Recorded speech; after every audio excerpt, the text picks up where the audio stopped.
Welcome to another In Wheel Time podcast, a 30-minute mini version of the In Wheel Time car show that airs live every Saturday morning, 8 to 11 a.m. Central. Car Talk. Podcasting and streaming worldwide, it's the In Wheel Time Car Talk show. Just ahead, our go-to road racer aficionado, Richard Tomlin, joins us talking about SCCA. Conrad will have the In Wheel Time Car Clinic and a review of the 2024 racing season that's just about to get underway. Jeff's going to have his highway stripes that glow in the dark. That's a feature we're going to have. Yeah. And we'll have this week's automotive news. Howdy, along with Mike out of this world, Mars, King Conrad DeLong. We always need more Jeff Zekin.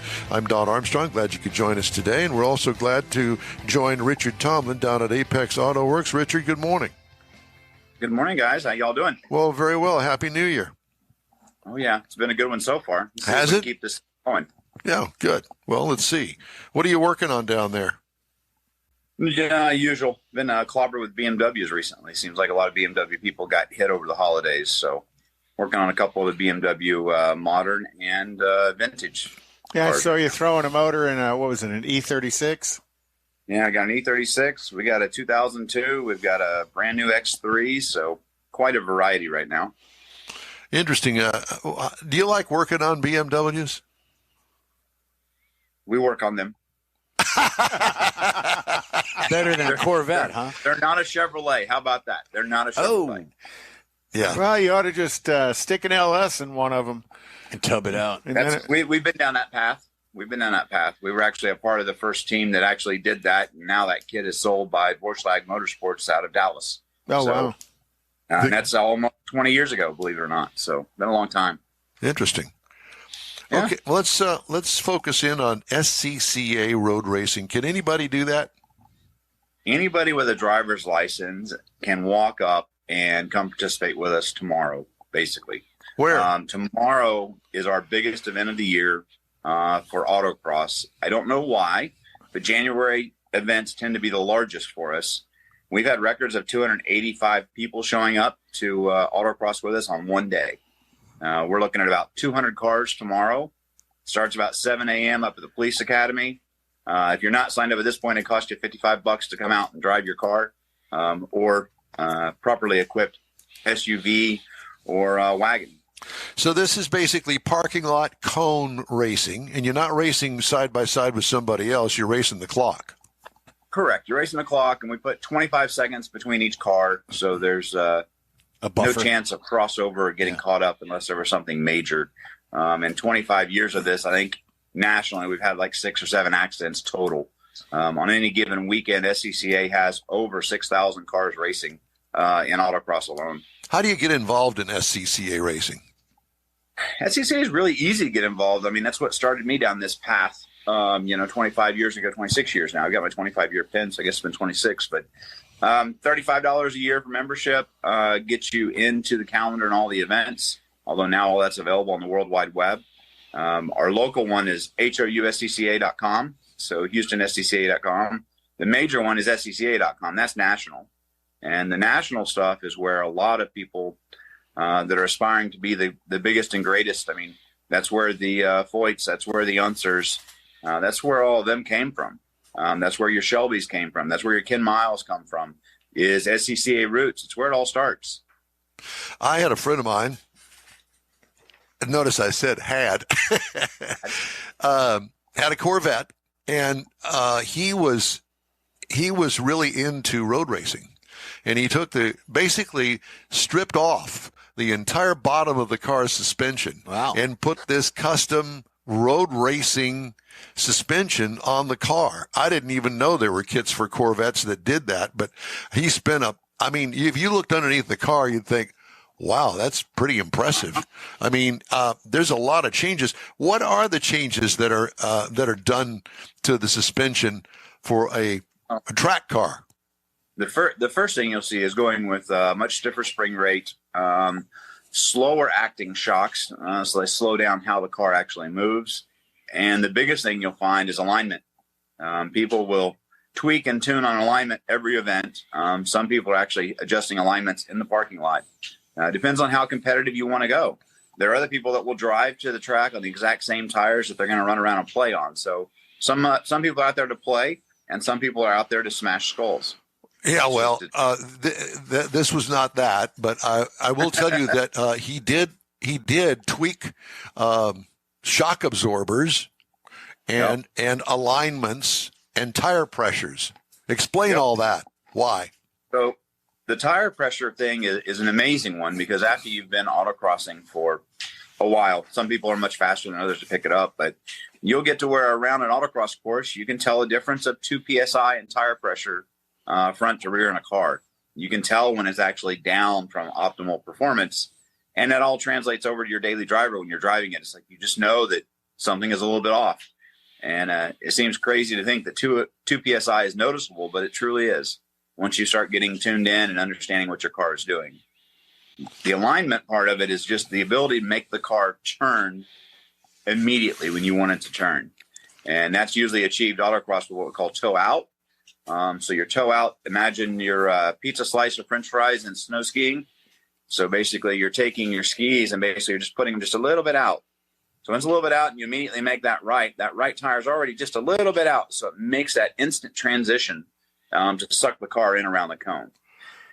Everybody tweaks that a little bit different. Some are, a 16th of an inch, some are an eighth. Some people are aggressive in the heavy metal classes, which are the cars that are over 3,500 pounds, American V8s. They'll run almost a 1/4 inch of toe out on slicks, but those cars change direction like ice skater. It's amazing how they make a car that heavy move and transition.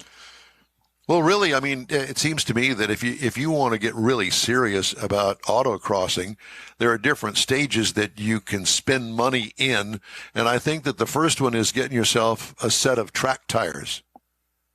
Well, so that used to be the case. Now we've got street tire classes.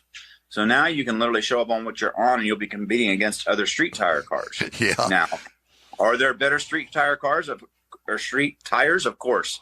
But you can show up and actually be competitive out of the box. I think we're like 43 classes now.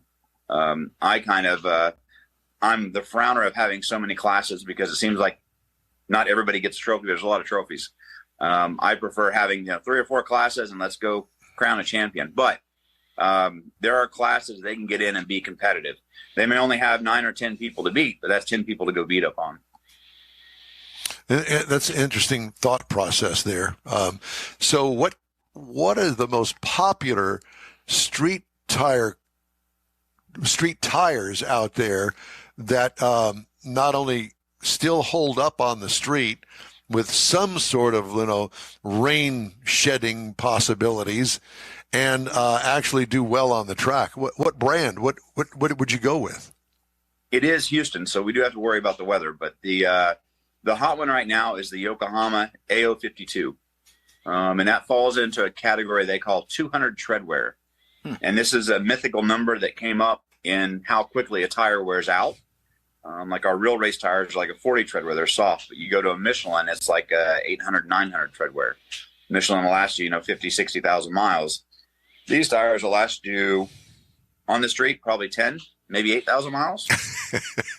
So you'll change them a lot faster. But when you show up to the track, you will be amazed at how well a street-driven tire can work. And they're very sticky when you heat them up. Has their tire they like, but the Yokohama is the hot button right now. Yeah, very sure. Do most of them drive out there on their street tires and then? Yeah, I would say 90% of the autocrossers drive their vehicles to the event, and they may bring a little trailer, utility trailer with their spares. They don't fit inside the car, and they'll change tires in a parking lot. There's probably 90% that do that.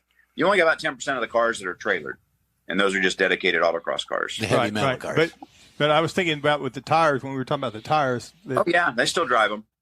Susan Trimble Knapp says she's a fan of the Falcon RT 660s. Susan plays a lot. She runs with a couple of HPDEs as well. Her car, I would be interested to see the weight of her car. It's got to be 3,800 pounds because hers is still full interior. But she's out almost every weekend playing with us somewhere. Oh, good for her. Yeah. Tell me, is it like a first or second gear autocross course you set up there at HPD? Autocross is almost always second gear. Second. Yeah, usually you come out of the first, second corner. you're in second gear. You'll be in second gear for the rest of the course. Gotcha. So you don't have to really worry about shifting in the corners and stuff like that. It's just braking. It's really not a high-speed event. No. This is more along the lines of a tiptoe around the course. Well, it depends on how fast you go in second gear. I think once you're in the car with someone that is truly in second gear and enjoying the course, you won't call it a tiptoe. I promise. Oh no! It's the distance not like and the gates you gotta how go. far they are apart. Yeah, you're up to third. It makes road racing look calm. Yeah, you're not having to go up to third, come back down to second. Yeah. Yeah. So the course out at the police academy, is that something that you guys set up, or are you using the roads that are already built into the police academy? So you have to use the nature of what they've built, which is a large figure eight with a junction on the side that ties the two figure eight loops together. And we basically set up our own course on that. So most of it's a 2-lane concrete pad. The backside's got a lot of camber on it. And we basically set up the gates, the cones, where we want, whether it's left lane, right lane, in the middle, just a little bit offset. And that's what lays out your course that you'll drive through as quick as possible, time down to 1,000th of a second. And then at the end of the day, we crown a trophy on who was fastest in the class. Can change it up a per little class. bit. Yep. Every event's within the asphalt that you got to work with. He said asphalt. Yeah, you'll never run the same course Concrete. twice. That's the other benefit of autocross is you're going out there and seeing what you can do. You walk the course 1 or 2 times, hop in your car and go drive. See how quickly you can adapt and learn to it. Okay. And I would also add, when you mentioned Susan being on here, so again, is one of those things where people start out in autocross and then find out, oh, wait, there's this thing called HPDE. Wait, there's time trials. Wait, there's road racing. Then wait, there's 24 hours of Daytona. How far do you want to go is only limited by your wallet and your time and your patience. Yeah, and she says, yeah, you can go out to a Grand Sport and get up into third gear in some of the stuff as well, which is even that much faster. Yeah. There's a lot of course designs that are out there. I mean, we've been doing this. I mean, I think the first one that was held in Houston was 1969 at Alameda Mall. Was the first one that Houston region had. Alameda so it's Mall. Been around for a long time. Yeah. Well, you guys used to do some stuff down at the dog track too, didn't you? Oh yeah, that was our home for many, many years. That was a good site, but over the years it started decaying, and as we know, ownership has changed multiple times, and that site's going under construction now. I think they're getting a strip mall out in front of it, actually. What a shame. What a great go-kart track that would have been. It was amazing. So much asphalt. It was a good time. We enjoyed that. So now we're to Police Academy. We still race what we call the blunt-based Grand Sport Speedway. They've got a 1.1 mile track. The same thing we do at the Police Academy. We just modify that to make an autocross out of it. So that's our south side, north side. And then we also run some events down in Beeville where the Texas Mile runs. So we've got a larger concrete pad there, which is like our national finals that happens every year in Lincoln. So when you set up a course, do you try and mimic, not that you can as far as elevation changes, but as far as the nature of the turns, do you try and mimic certain tracks around the world? No, not normally. Normally you're pretty restricted to what the actual course lends to you on site. Yeah, the size of it. And then you've got rule sets that you have to keep in mind on how tight the corners can be, how close your slaloms can be, how wide the gates need to be, and you got to keep people away from each other. So there's a lot of parameters you got to play with to keep everybody safe. But we've managed to keep life and energy in HPA and running there 20 plus years and still having different courses every event. Do you have to wear a helmet? You do need to wear a helmet while you drive. We do have loaners available if you don't have your own helmet. And no, motorcycle helmets do not work. Bring a car one. So we'll loan you one if you need it. Not a problem. Open face okay? Open face is okay. And actually starting, I would say, is preferred. You'll learn that through time, the closed face helmet actually allows you to hear and feel more of what's going on in the car than the open face. Really? It's the weirdest thing. Really? It's because you're encased your head, the sound. It's just weird how much more you can see or your senses become so heightened when you actually put a full face helmet on and close it. It's amazing. Huh. I would have never thought that. No, So Don can't bring his bicycle helmet. Yeah. He was going to wear his latex suit and bring his bicycle helmet. I would say too that I will wear the latex suit. However, anyway, go ahead. I'm sorry. On another note. So we have an event coming up in February that is the first time ever that 3 Texas regions have gotten together to put on an event, and that will actually be at NOLA. So it's New Orleans, but this is a national event, what they call a super tour. So you're looking at about 250 road race vehicles there. So where they hold the Indy race down there in NOLA, we're going to be racing down there with all of our regional cars, national cars. But will be a huge event, February 17th and 18th in NOLA.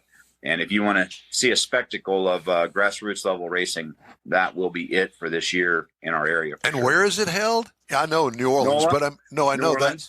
But so they've got a track there that is called NOLA Racing Circuit. Yeah. It is a flat track, is what we call it. There's not a lot of elevation there, kind of like MSR Houston.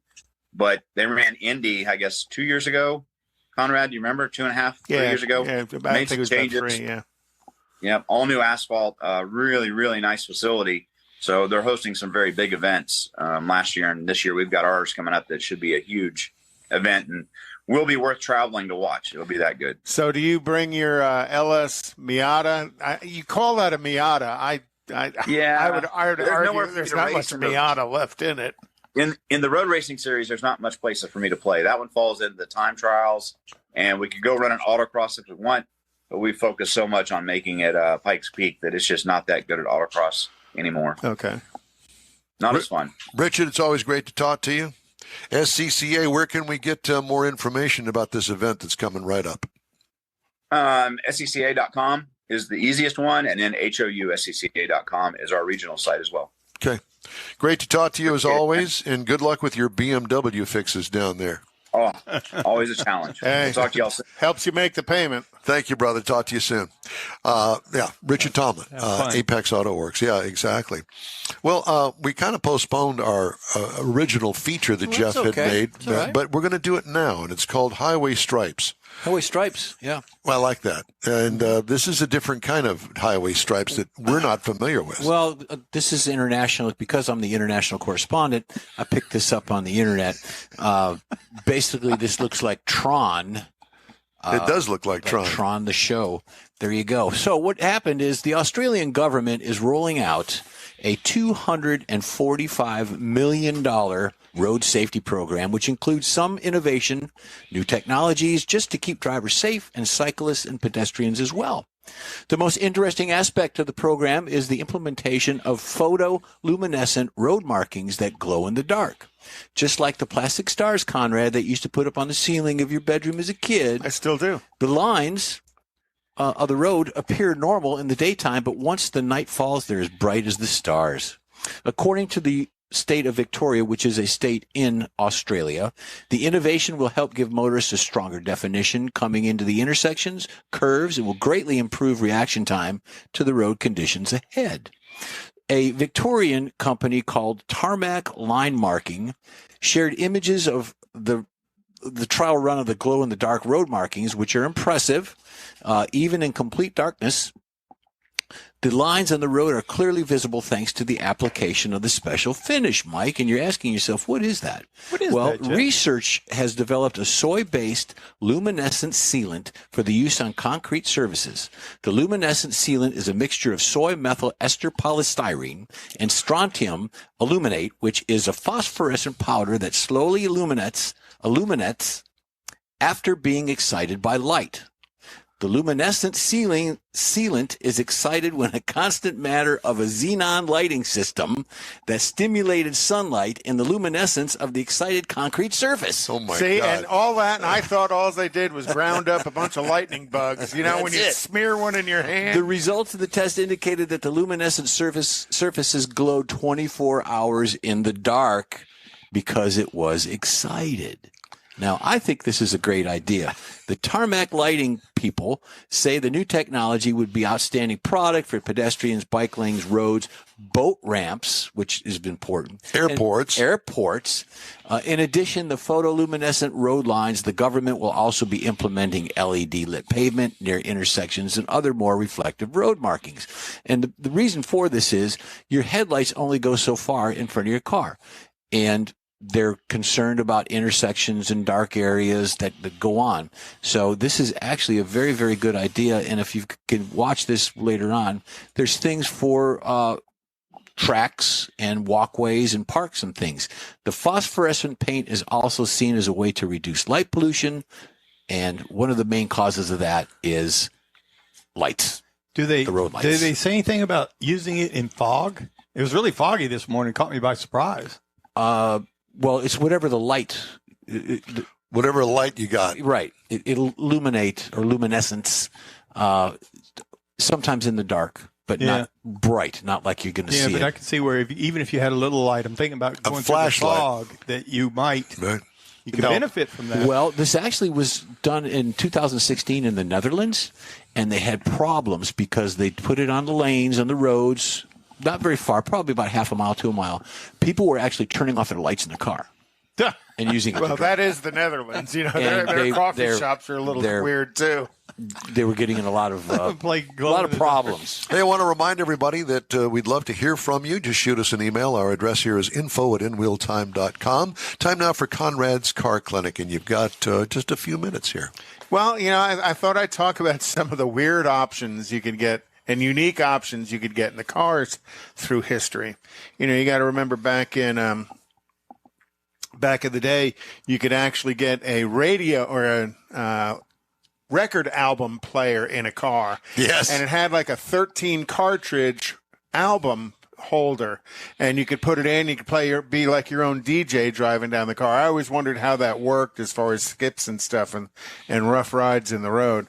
You know, another thing was Cadillac offered a magnetic glove box shot glasses. So the bottom of the shot glass had a magnet on it. Absolutely. And they stuck to the glove box when it was open. I thought how unique that was in its day. Yeah. I don't know how many of them they made, but I imagine not many before I have one. The Popo got involved. In 1956 through 1960, Chevrolet offered a vacuum ashtray, which really sucked. Oh, boy. But knew that was going to happen. It would draw the ashes and the smoke in and store it in a little glass mason jar. I would imagine it held. So in other words, it's kind of like a car bong. A car bong, yeah, that's right. Car bong. And then in 1969, General Motors offered what it called liquid tire chains. And, you know, they sold it as an HC Delco product. And it was even available in the Camaro, the liquid tire chains, and Chevrolet advertised liquid tire chains in the Camaro. And it was like a little cartridge just plugged into the trunk. And it would shoot on the tire. And it would shoot some kind of goo on the tire to help you with snow traction. Nothing like shooting goo. I don't think it was too effective, but they offered it. They say it's quite a unique option if you can find one in a 69 Camaro. And then in the 75 through 86, Jeep sold a Levi's edition with a denim jean interior. On a Corvette? Well, no, that one's a little out of, that might be my fault. It's out of place. Chevrolet offered from 77 through 81 on the Corvette C3 a towing package, if you can believe that. What are you going to tow with a Corvette? The little-known ZN1 towing package cost $355.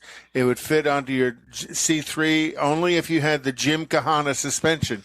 You had Jim Kahana on yours, didn't you? I did.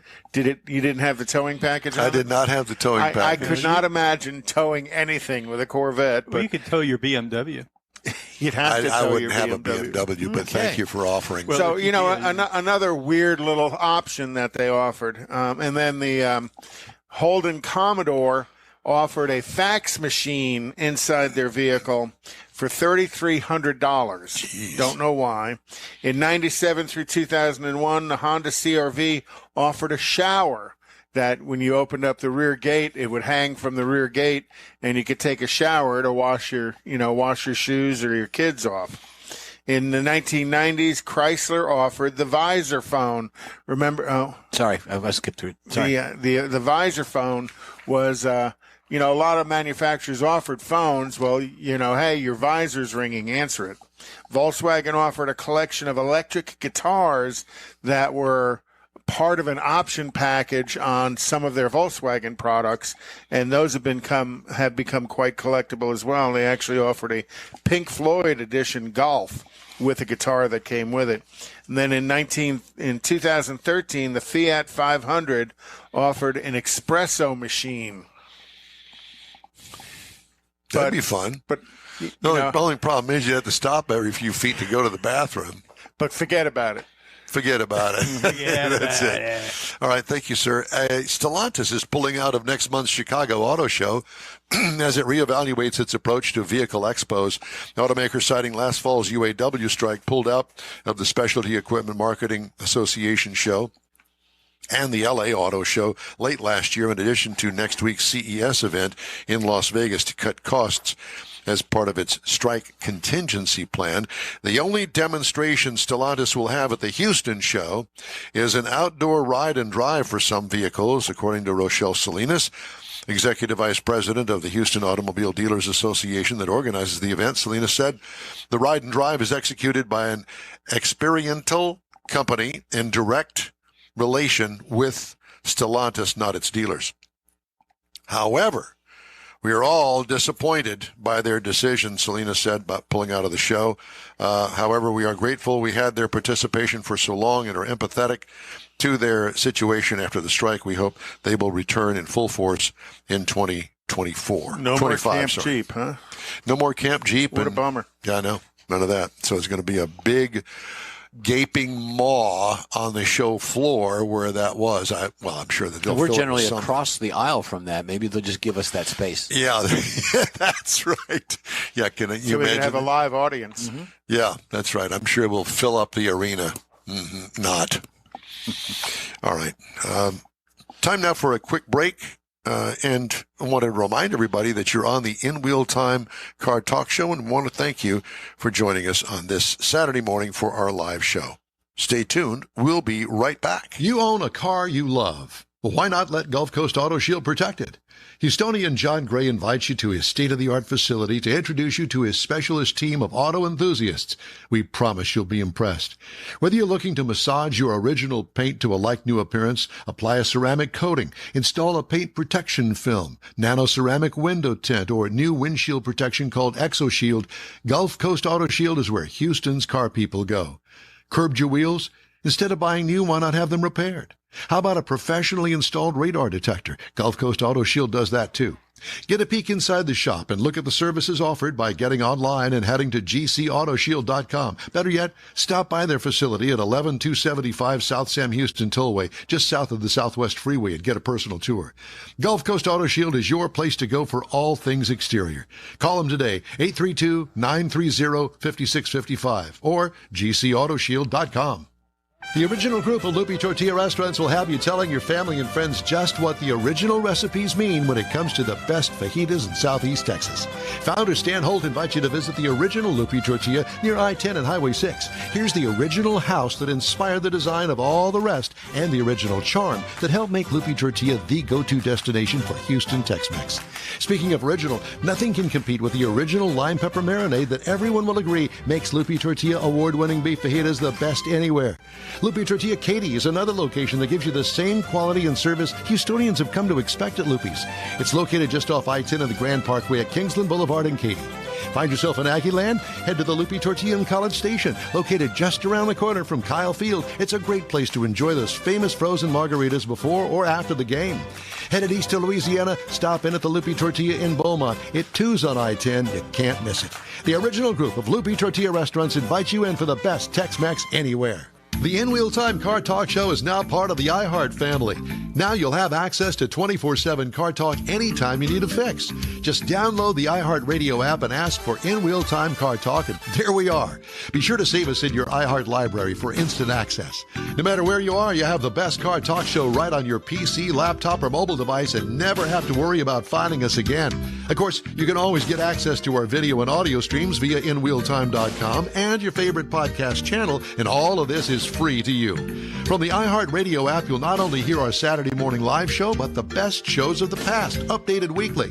Never miss a minute of up-to-date new car reviews, pre-owned reviews, Conrad's Car Clinic, informative interviews, automotive news, and the most fun car talk show on the planet. Just download the iHeartRadio app, search for In Wheel Time Car Talk, save it to your library, and with a tap of the icon, you'll be in touch with your favorite Car Talk team. In Wheel Time Car Talk, streaming now on iHeart.com/In Wheel Time Car Talk. That's it for this podcast episode of the In Wheel Time Car Show. I'm Don Armstrong, inviting you to join us for our live show every Saturday morning, 8 to 11 a.m. Central on Facebook, YouTube, Twitch, and our InWheelTime.com website. Podcasts are available on Apple Podcasts, Spotify, Stitcher, iHeart Podcast, Podcast Addict, TuneIn, Pandora, and Amazon Music. Keep listening, and we'll see you soon.